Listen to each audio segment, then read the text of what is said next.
Assalamualaikum warahmatullahi wabarakatuh.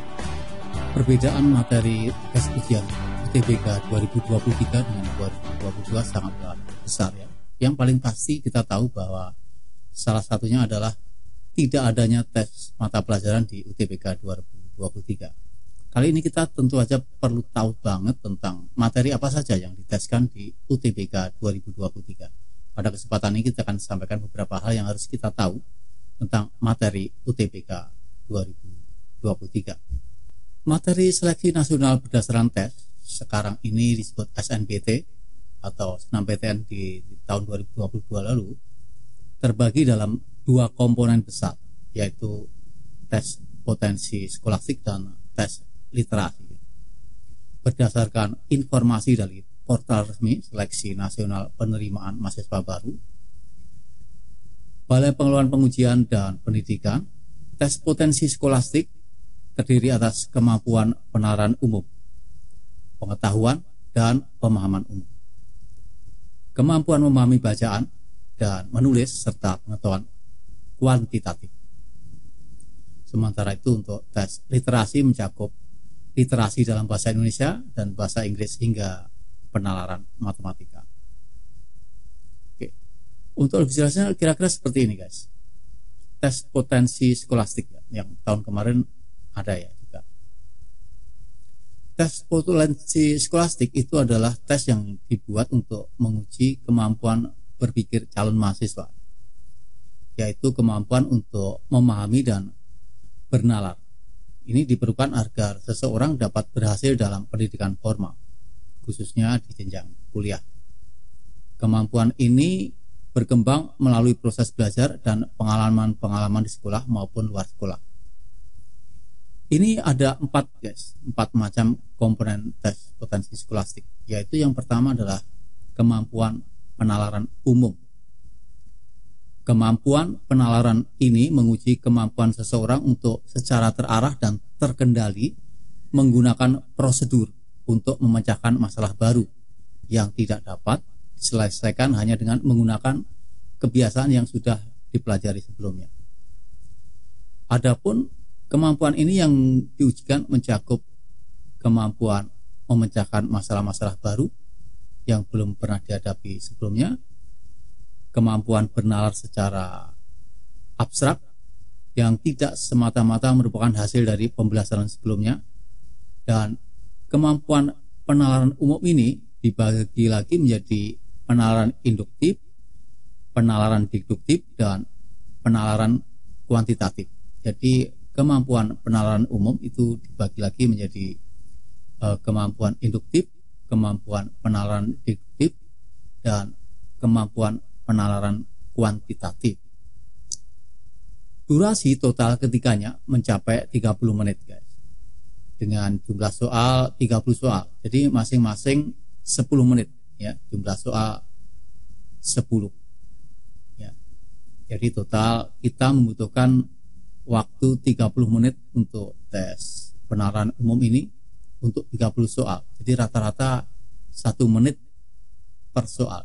Jadi untuk itu saya kira kita harus melakukan latihan berkali-kali sehingga tidak hanya kita dituntut untuk bisa mengatasi soal itu, tetapi juga harus dituntut tepat waktu, 1 menit untuk 1 soal, karena tes kemampuan penalaran umum ini 30 soal selama 30 menit. Kemudian berikutnya adalah soal pengetahuan dan pemahaman umum. Komponen kedua ini menguji kemampuan untuk memahami dan mengkomunikasikan pengetahuan yang dianggap penting di lingkungan budaya Indonesia, terutama keterampilan berbahasa, menggunakan kata, keluasan serta kedalaman pengetahuan. Jumlah soal dari pengetahuan dan pemahaman umum ini direncanakan 20 soal dengan durasi 15 menit. Pengetahuan dan pemahaman umum direncanakan 20 soal dengan durasi 15 menit. Jadi nyaris kurang 1 menit untuk pengetahuan dan pemahaman umum ini per soal. Karena dari 20 soal alokasi waktunya 20 menit, 15 menit. Jadi kalau kita total untuk pengetahuan umum dan penalaran itu kita membutuhkan waktu 30 tambah 15, 45 menit. Jumlah soalnya 50. Oke. Jadi kecepatan juga sangat diperlukan selain ketepatan waktu. Kemudian yang ketiga, kemampuan memahami bacaan dan menulis. Kemampuan ini diperoleh seseorang meliputi kemampuan dasar dalam membaca, kelancaran membaca, keterampilan menulis, kemudian keterampilan yang diperlukan untuk memahami bahasa tulis dan ekspresi pikiran tulisan lisan. Soal untuk komponen ini berjumlah direncanakan 20 soal dengan durasi waktu 25 menit. 20 soal 25 menit. Kalau kita total dari ketiganya tadi, kita sudah punya alokasi waktu 70 menit untuk 70 soal. Jadi rata-rata 1 menit untuk poin sampai 3. Nah, jenis berikutnya adalah pengetahuan kuantitatif. Pengetahuan kuantitatif. Pengetahuan kuantitatif ini adalah menguji kedalaman dan luasnya pengetahuan terkait perhitungan matematika, pemecahan masalah matematika, dan pengetahuan umum matematika. Jadi ini adalah tentang kedalaman dan luasnya pengetahuan terkait perhitungan matematika, pemecahan masalah matematika, dan pengetahuan umum matematika. Kuantitatif itu meliputi itu, tentang kuantitas angka.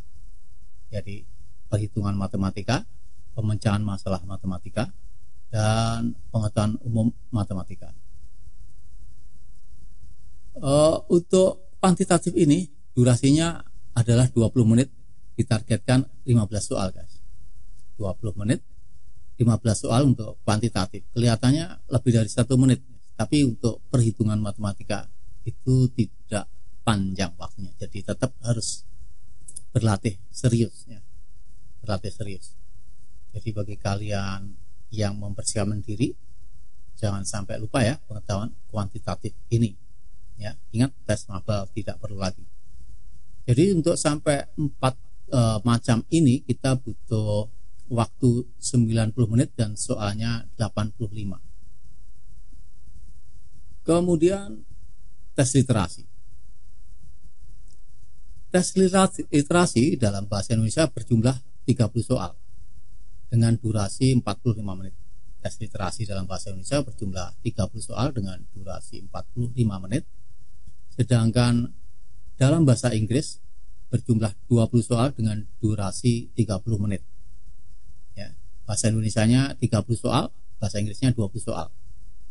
Bahasa Indonesianya 45 menit, bahasa Inggris 30 menit.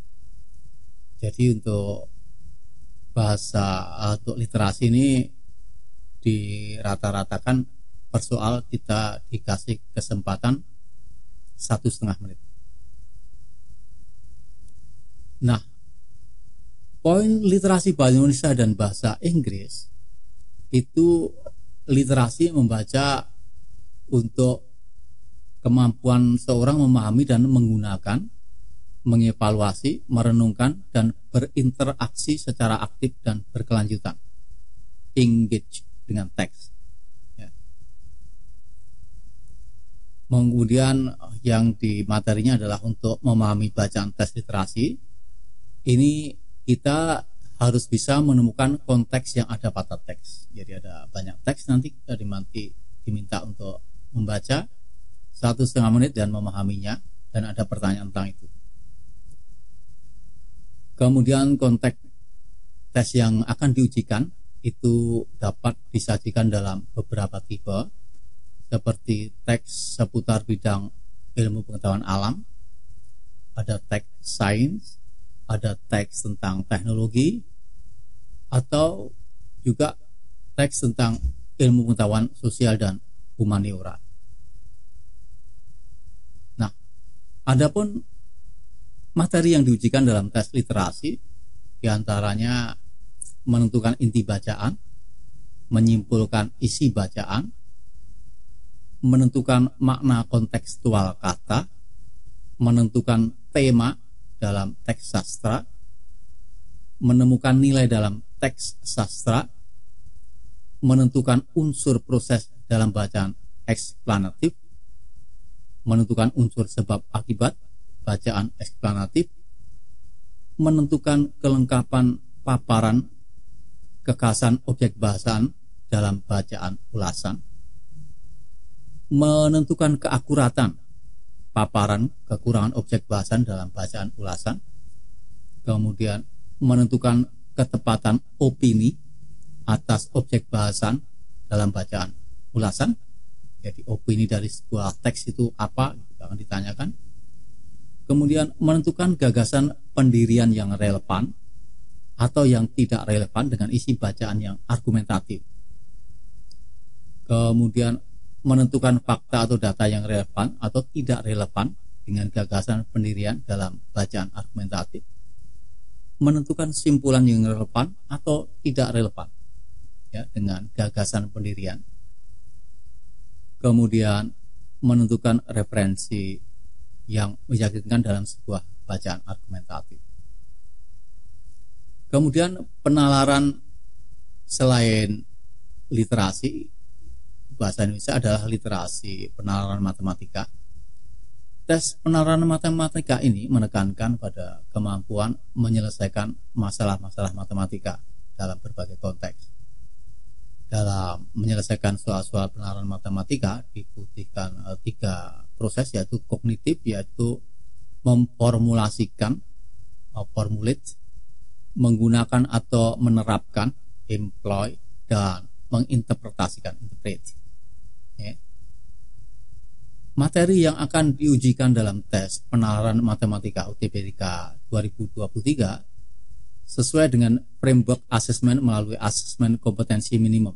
Jadi silakan kita bisa berlatih juga dengan cara membuka PMM, platform Merdeka Mengajar. Di sana ada konten asesmen kompetensi minimum atau AKM.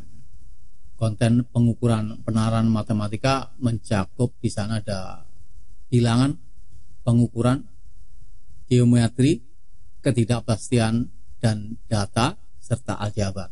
Nah, itu antara lain yang akan di materi-materi yang akan diteskan di UTBK 2023. Salam merdeka, selamat berjuang, selamat belajar. Assalamualaikum.